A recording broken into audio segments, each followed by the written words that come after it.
Welcome to the Eat, Slay, Live podcast. And we are the Loxecutioners. We're going to be eating lightning and talking thunder and power bombing you right in the ear holes today.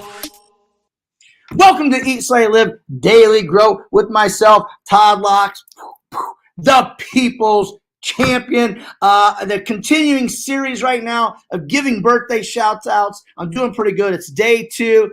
Some special birthdays today. Lauren Lane, I hope Cole does something really nice for you. Kevin Rader, Julia Abigail, Michael Okram, happy birthday. Wendy McMillan Webster, happy freaking birthday. Gina, I'm going to say your last name, Gina. I've known you a long time. I'm saying it wrong.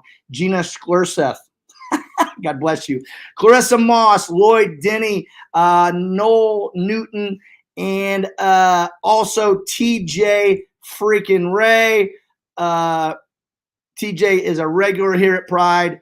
Here he is right here when we did our big move from the old Thunderdome to the new Thunderdome. Here he is, of course, in his sleeveless shirt, helping with the move. And obviously that is the late Corey Bradshaw. Miss you, brother. Very special birthday today. Carly O'Neill, Carly Nepper now. She just got married. You can see her and I go a long way. She's like a daughter to me that I never wanted. Here she is, a little kid. Here we are. Even the picture on the right here is kind of a throwback. One of me, her, and her mom at the old Thunderdome.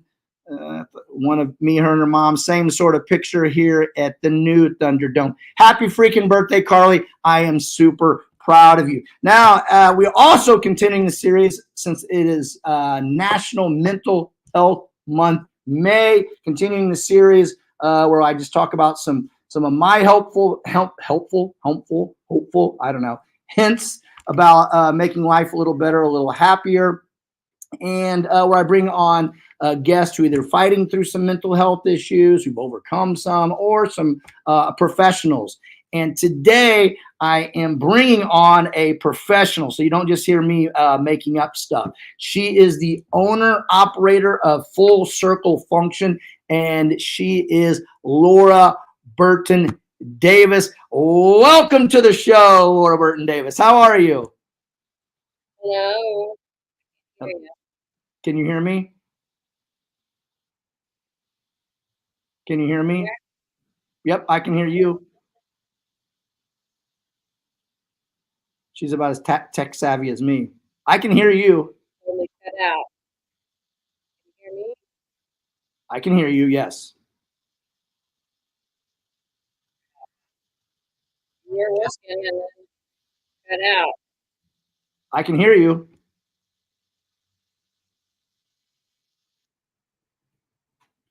Well, we're as always on this show, we're having some technical difficulty. Hopefully, Laura Burton-Davis, Carla can hear us both. Thank you, Carla Harris, for letting us know. We're going to today we're talking about food, and I put food, the word food, I put that in quotes because a lot of the things that most of us eat today is not real food. The junk food, the processed food, that stuff that we eat is not real food, and it's having a huge effect on our mental health as well as our physical health, obviously, but it's having a huge effect on our mental health. We were never meant to eat this processed food, all this sugar, all the junk food that they're throwing at us.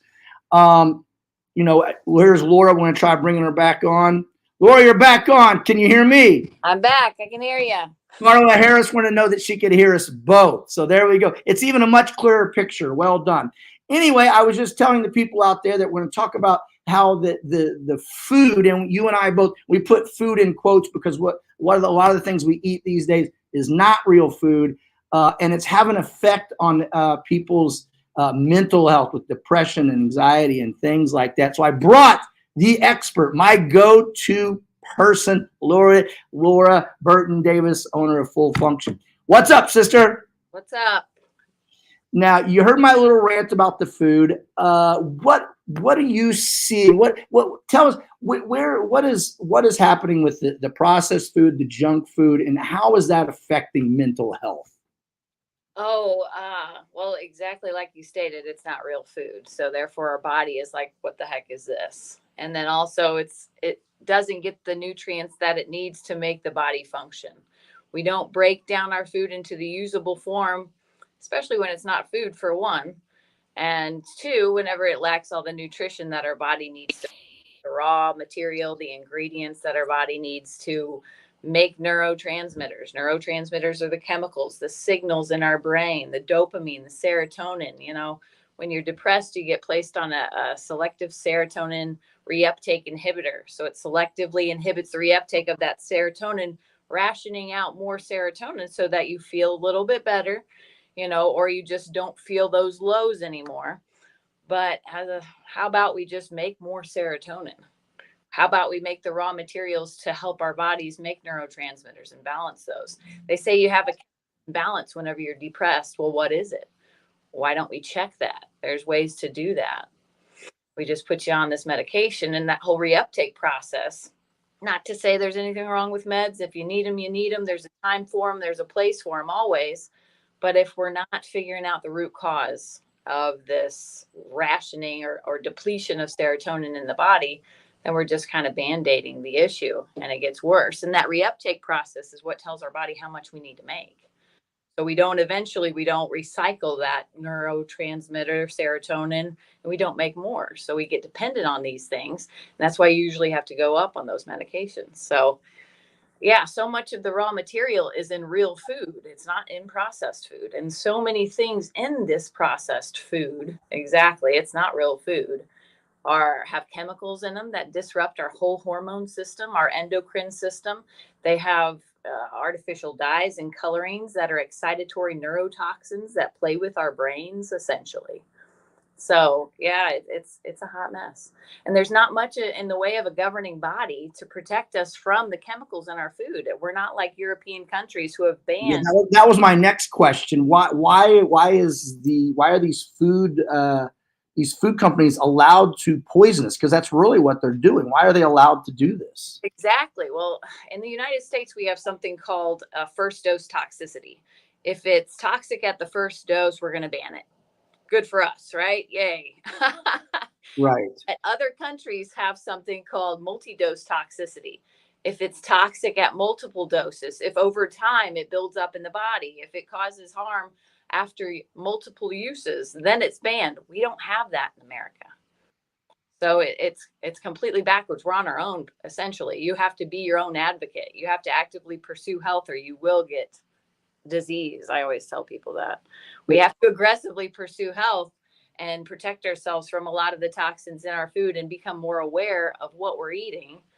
And there's all kinds of ways to do that. You know, we've got the best search engine known to man. We can Google everything. We've got different apps. I always tell my patients to download the Yucca app or the Bobby approved app. And you literally. What is that? What app is that? Can you spell that? Yuka, Yucca. Yuka. Got it. Yucca. Just like it sounds. Yeah. You download that app and you can scan the barcodes, and it gives you different ingredients. It gives you a grade, like green is good, yellow is not so good, orange is not so good, red is bad.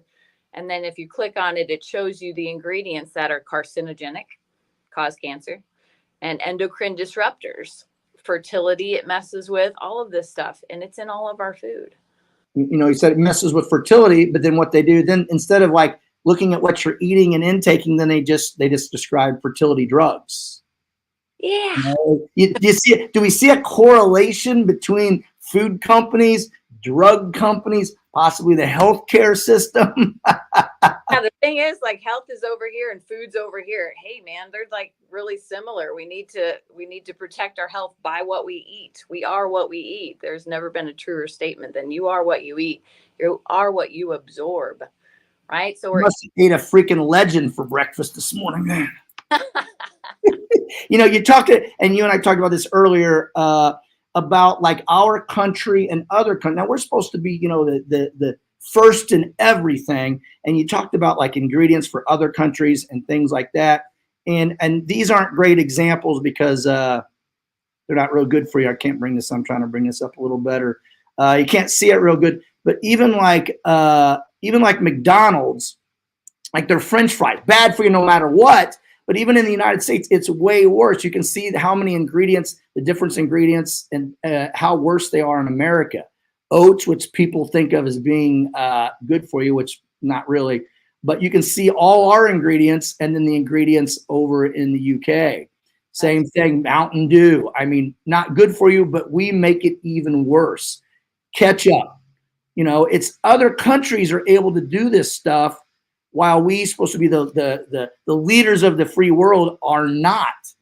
How are they able to cut out these ingredients and cut out these things that we can't?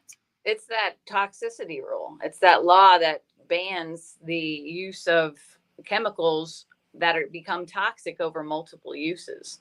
Like, these chemicals aren't toxic at the first time you use it. You don't die as soon as you eat it.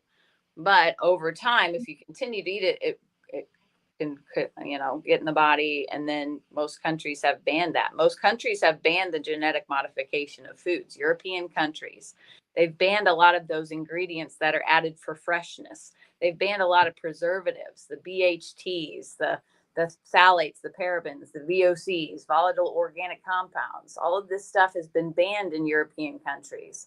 The United States still allows it. So it's insane. You see those cornflakes, and the cornflakes in European countries has corn and sugar and, honey and for like BHT and polysorbate 80. And ours looks like the ingredients of something you spray on your lawn to kill the weeds, Yeah, exactly. And that's another thing is glyphosate. Glyphosate, you just mentioned oats. Oats are super high in glyphosate. It's Roundup. Glyphosate is Roundup. Glyphosate was FDA approved, safe for human consumption back in like the 40s or 50s because of a pathway that the pests had that humans didn't. Oops, our entire microbiome is comprised of pests that have this pathway. Guess what the microbiome has a major role in? 90% of our serotonin is produced by our gut microbiome. We're destroying that with glyphosate allowed in all of our foods.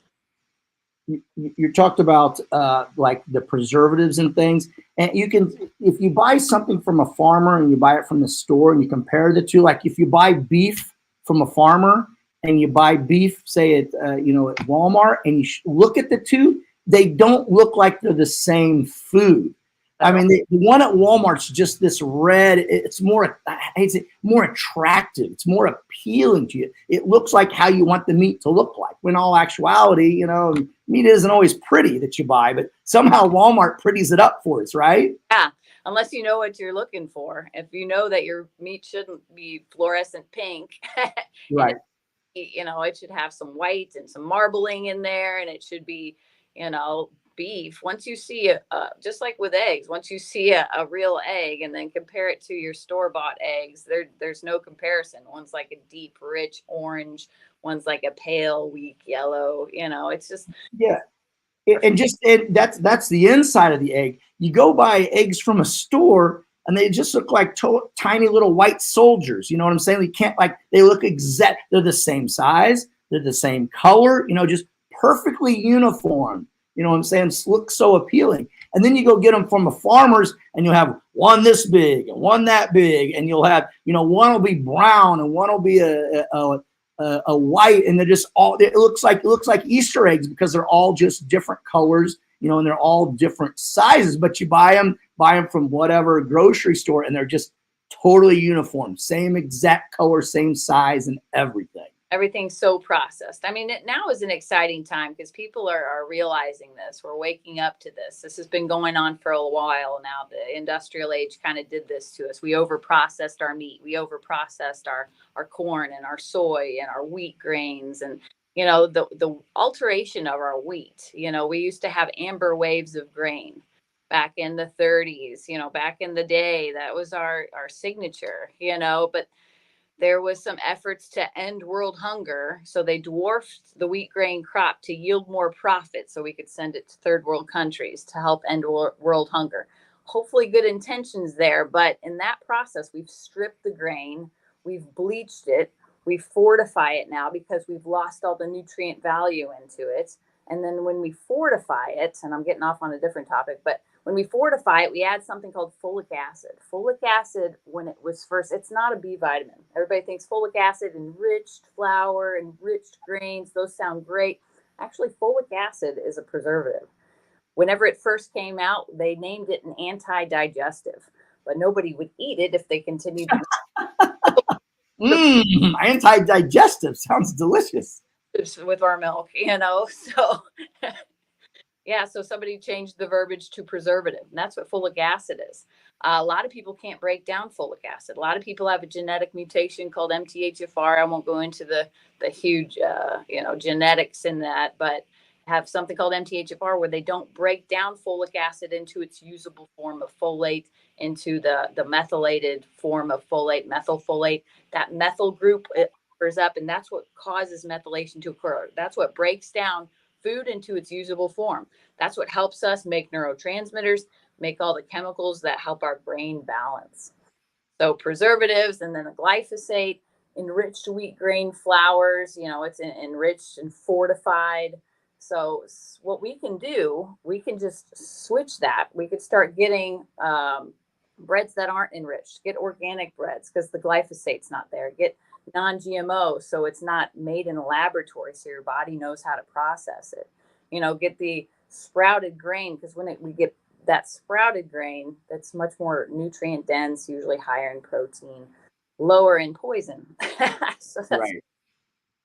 Who knew that? I saw something. I listened to a podcast this week, and it had a nutritional psychiatrist on it. I can't remember if it was nutritional psychiatrist or nutritional psychologist, something like that. But they were talking about, people coming in and, you see someone to talk about your problems and your issues. And these nutritional psychiatrists, they actually want to know what you're eating. And because that could be a lot of what your problems are. You're coming in with the anxiety and depression and all the stuff we talked about just from eating, nutritionless food. And I found it fascinating that there's nutritional psychiatrists out there. And actually, you're not a psychiatrist, but that's kind of a lot of what you do there. People come in and you want to see their diet and you test their blood and see what they're lacking and things like that. Have you heard of nutritional psychiatrists? Absolutely. Yeah. And that's similar to what functional medicine does. There's functional psychiatrists, functional medicine, which is what I'm certified in. That's drilling down to the root cause of your issue, which is always a nutritional imbalance. It's either a nutritional imbalance and a deficiency of something, or it's a toxicity in something. Those two things should start all medical training, right? They should say this is the two main causes of most everyday disease today.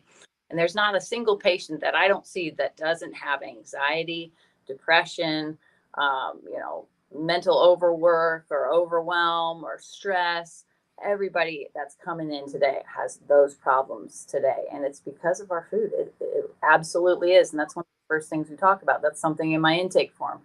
What's your diet look like? What foods do you eat? What foods do you avoid? Is there a certain diet that you follow? My intake kind of populates that into alerting me to you better look at their neurotransmitters. You better look at gluten sensitivity. You better look at celiac. You better look at gut health.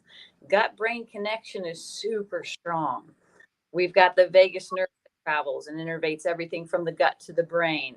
All of our central nervous system needs all of these B vitamins. And if we're not breaking down the folic acid into methylfolate, if we're not breaking down cyanocobalamin into methylcobalamin, we can't methylate, which methylation is. I want to methylate too.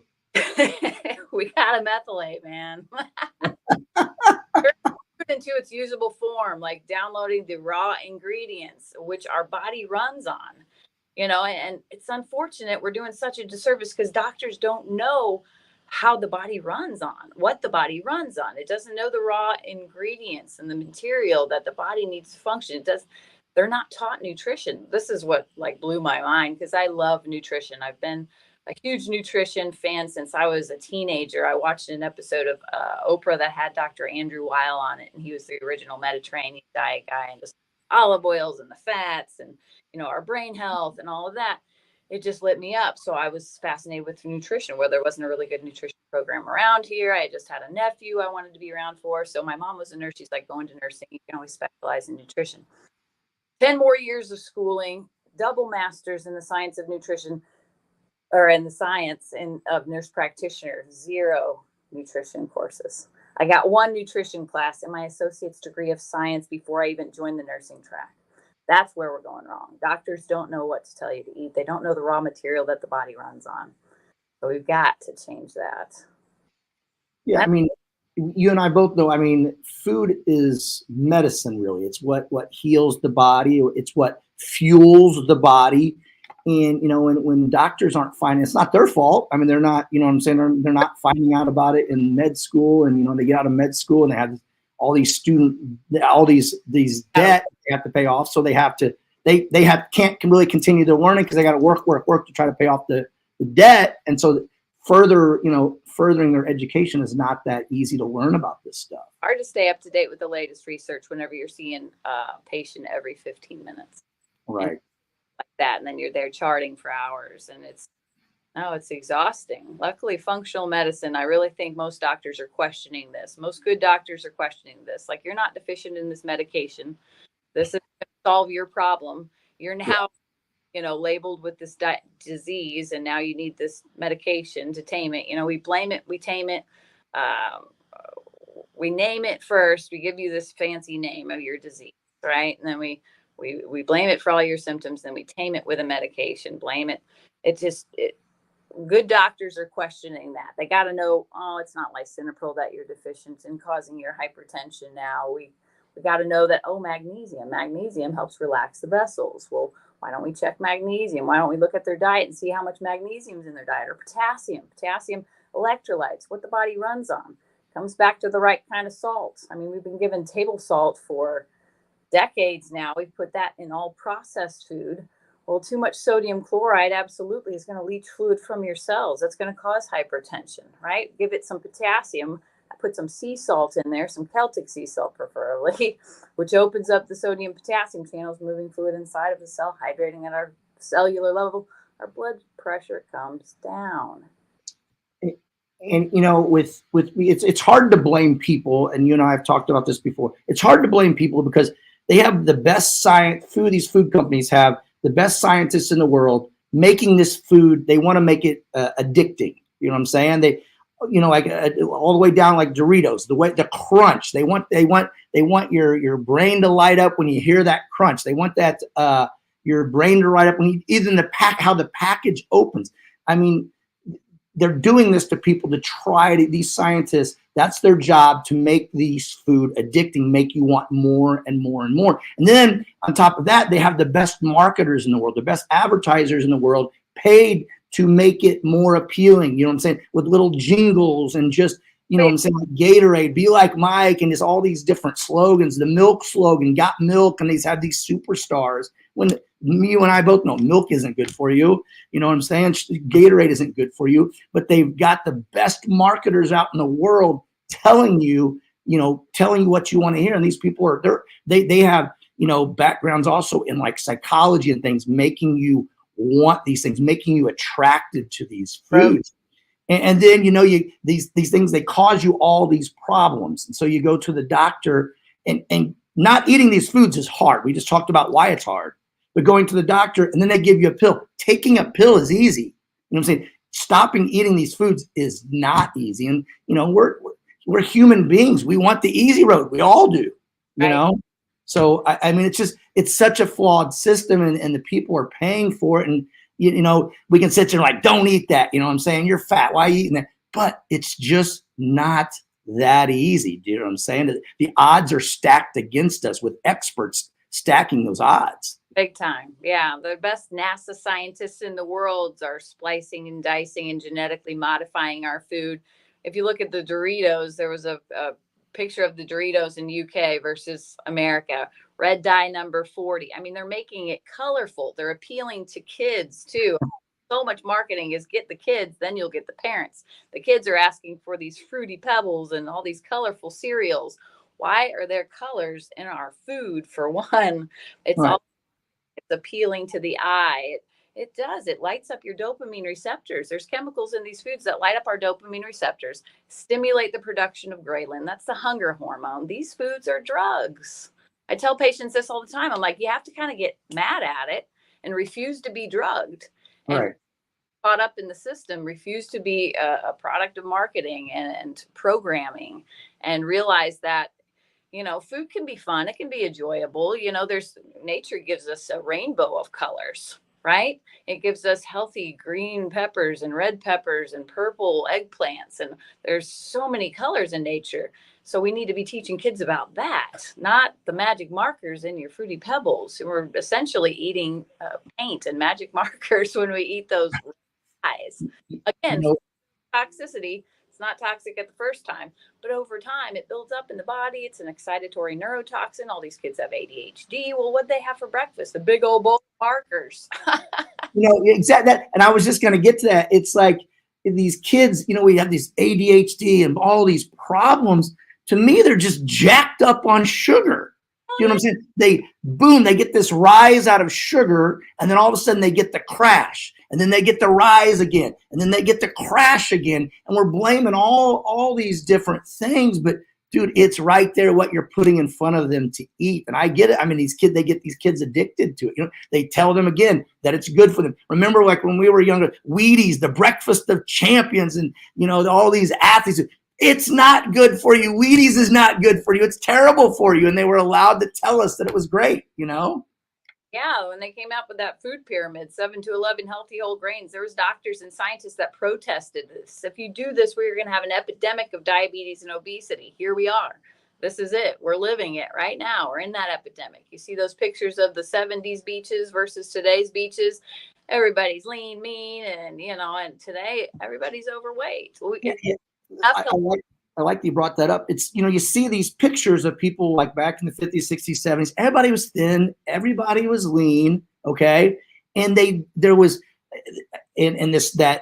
nutritional psychiatrist talked about this on this podcast.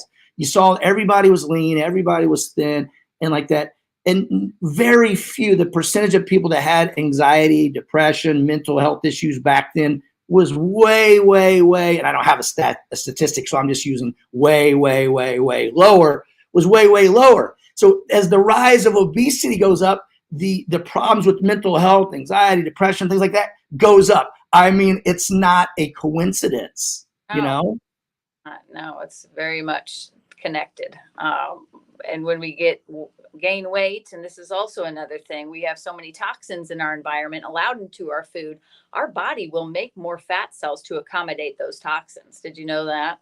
They're called obesogens. So if you don't have enough fat cells to store the amount of toxins your body is overwhelmed with daily, 2,000 new chemicals coming out annually, never before tested for safety, toxins in our food, our water, our air.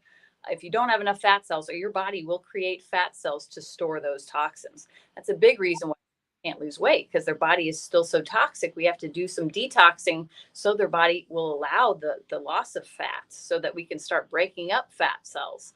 And then also with people that are losing weight too fast, those fat cells store toxins, so they burst open, causing a release of toxins, which can cause insomnia, it can cause depression, anxiety.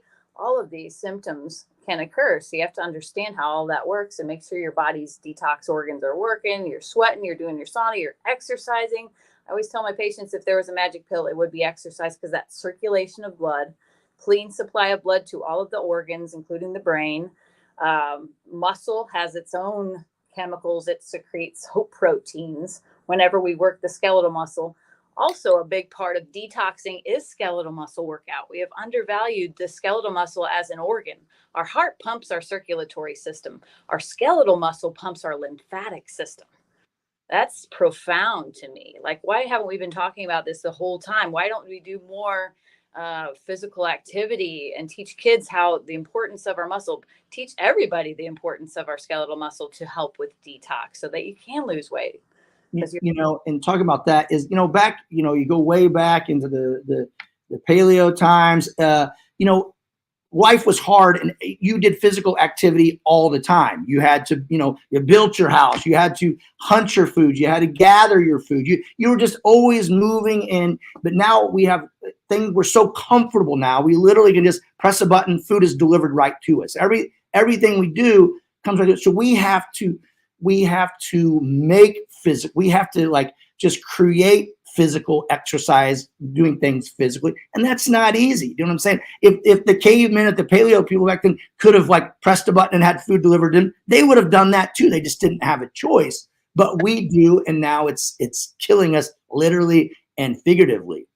And I think another thing is with mental health and obesity. I think so many people they're trying to lose weight, okay, and they're working out. They're trying not to eat this stuff that's just so freaking addicting, but then it ends up beating them. Like, oh my gosh, they end up just purging on some stuff, eating a bunch of food, and then that makes them feel bad, like they've lost. They let themselves down again, and that can just spiral you into that depression and anxiety because you feel like what I'm saying, you feel like you're a failure. Hard to break that cycle. Yeah, absolutely. You eat bad to feel good, and then after eating good then you feel bad again, and it just becomes just like that. And we see how that happens. I see so many people that come to the gym here, and I'm calling some people out that, they come here and like, they might not look like they're very good shape, and they come here and just destroy our workouts, destroy circuit. But then, what I'm saying, they don't look like maybe they work out. It's because of, it's just the diet. It sucks that it's like that. But like the old stupid cliche saying is like, you can't outwork a bad diet. And that's true. And I just see so many people work their butt off, but then just go eat like a garbage disposal. Man, if you're wanting to be a Lamborghini, if you're wanting to be a freaking machine, you can't put sugar in the gas tank. Literally, figuratively, put sugar in the gas tank. Oh, 100% agree. You can't out supplement a bad diet. You can't. Humans are the only population that has to work so hard just to be the way humans were and live the way humans were intended to live. We're lifting tires, like we're baling hay, we're doing red saunas when we could just sweat, we're doing grounding mats when we could just get into the ground and be into nature, we're doing hyperbaric oxygen, we could just do some breath work, we could stare at the sun, we do red light, we pay thousands of dollars to try and be healthy, whenever humans should just be able to be humans and just get back to the way humans were intended to live. Work hard, eat well, grow your own food, get back to nature, eat single ingredient whole foods, get sunlight, don't be afraid of the sun, don't wear sunglasses all the time, don't be on your blue lights all night long. Our circadian rhythms flipped, it messes with our hormone cycling, which messes with our mental health big time, all of our hormones in our circadian rhythm. So yeah, there's lots of things we can do. I call it the free shit. I tell my patients, this is the free shit. You gotta get up. You gotta watch the sunrise. You gotta ground. You gotta put your feet in the ground. You gotta do some deep breathing. You gotta make sure you're breathing throughout the day. You gotta eat real food. You gotta drink water. You gotta eat salt. We're made of salt. We're 90% salt, right? Just like the ocean, we are made of salt. Watch the sun set. Don't be on your screens all day. You're talking to these patients and they're depressed. I'm like, do you work out? No. Do you eat good? No. Do you, how much screen time do you have? Oh, hours. What time do you go to bed? Oh, about 1 a.m. Oh my gosh.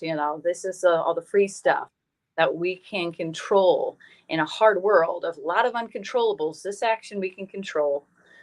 We've got to do it. It's hard. Yes. It's not easy. It's not cheap. It's so expensive to eat healthy. That's by design, y'all. That dollar menu at McDonald's ain't even worth that. Now, I've talked about this before. Now, I don't think it's expensive to eat healthy. I don't, because like you can go like whatever you bought at McDonald's for, say you go spend $6, $7, $8, you could buy, a whole, 3 or 4 meals worth of food to cook it at home. It's expensive. It's expensive compared to like going and getting a dollar hamburger at McDonald's. But a dollar would buy you like 6 eggs. You know what I'm saying? Something like that. It's just how the choices and the priorities you make. Exactly. You know that. I'm not telling you anything you don't know. Yeah, it's a misconception. I think that's by design, so you buy more crap. Of course, yeah. You have to be. Talking about the single food thing, first of all, like I don't know how they teach it now. Remember the old food pyramid we were taught as kids? Like it was like actually upside down.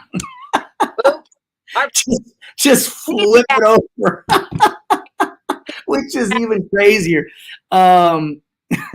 And also one thing we are seeing a lot more of is farmers markets and things like that, where I love seeing that. There's almost every little town around here is starting to do farmers markets. That's really catching on. And I think that's the key, as you said, single ingredient foods. You cannot stress that enough. The fewer ingredients, if it says Eggs, what do eggs have in it? Eggs. What does kale have in it? Kale. All the stuff you should be eating has one ingredient. It hasn't been, I almost said effed with. It hasn't been effed with, to make it unhealthy, right? Have a label on it. Even better if it just doesn't have a label on it, because you're reading labels and there's all these ingredients, but it shouldn't have like more than 2 or 3 ingredients, really. Yeah. That's what people think is cheaper. They get these boxed meals, and for big families, and they think it's so expensive. But you're right. These farmers markets are everywhere. We're super fortunate because we've got CSAs all over the place, community supported agriculture. Mm-hmm. There's great farms all over the place. They got raw milk. They've got meat you can buy. They've got goat's milk. They've got produce that's not bunch of chemicals sprayed all over it. It's quicker to get it from the farm to the table, because that's a big part of our issue is we have such a long distance from grown to us, right? So there's preservatives, there's BHT being one of them, which is a carcinogen and an endocrine disruptor. It takes time to get it from the farm to our table, way too much time. But when you do farmers market, you're literally from farm to the table. It's funny you say that, like talking about how like normally it takes so long to get to like from the farm to a store, but it's because of regulation, which is funny because the regulation that they do actually ends up hurting you. This regulation they do before they get it to a grocery store regulation. It's actually that's the bad stuff, is they're trying to, regulate to make it more healthy, but it's actually doing the exact opposite effect.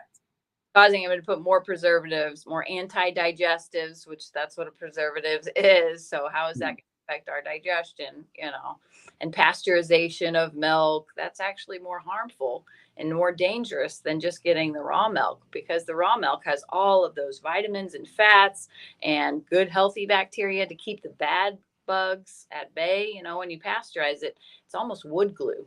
And that's why milk is so terrible. And it's full of sugar.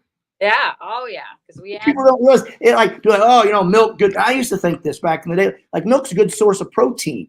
I mean, it has just as much sugar as it does protein. And you and I, we could do a whole show on sugar. Sugar is I've heard it said, sugar is the new cigarette. You know what I'm saying? It's harder to get off sugar than heroin.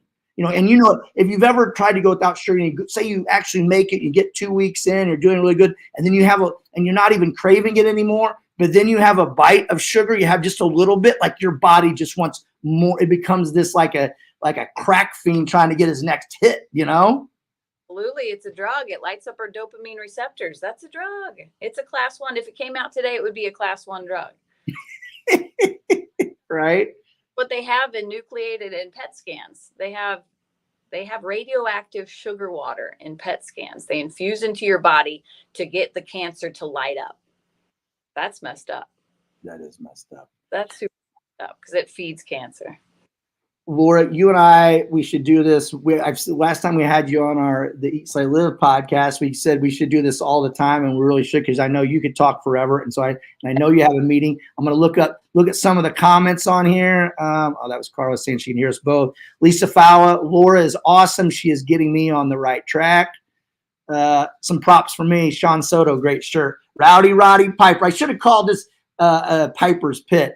Laura Berry, love Laura. I'm sure she's talking about you and not herself. Aaron Westbrook, who was on yesterday, love how passionate and knowledgeable Laura is. Amanda Kavanaugh, a bowl of markers. Guilty, it's eye-opening. I don't know what a bowl of markers is. If you're on magic markers, or kids are sucking on magic markers, I say it all the time. You just ate a bag of a bowl of markers.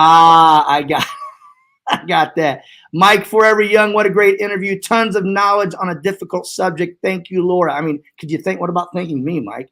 I brought her on. Thank you, Aaron, as well. Great interview. Keep up the good stuff. My mom, great info. Mom, you might want to live by some of these creeds. Mandy Redmond, Laura always has so much great, helpful information, so much passion and knowledge. Keep it coming. Lady, people love your information. They can get a hold of you at tell them how they can get a hold of you. You can call the office at 618-254-2260. Here, slow that down. Tell me that I'm gonna try the 618 254 254. 260. Say that again. Something 60. 60. I'm Yeah. missing two numbers. 254 2260. 22. That's 60. 22. I mean, it's my favorite number. Good. All right. Hey, thank you very much for coming on. Thank you for your all. Oh wow! Where did the fireworks? Where did that come from? Thank you very much. Thanks for always getting me right. I've had some issues with restless leg syndrome, and so far Laura's been helping me, and I've had zero issues with it. We got other work to do though. Anyway, Laura, thank you for your passion. Thanks for so many people that you help. All right. Platform. I love to help. All right. Talk to you soon. See you at Circuit tomorrow night. I know. This has been the Eat, Slay, Live Daily Grow with myself, Todd Locks. Thanks for growing with us, and slay on.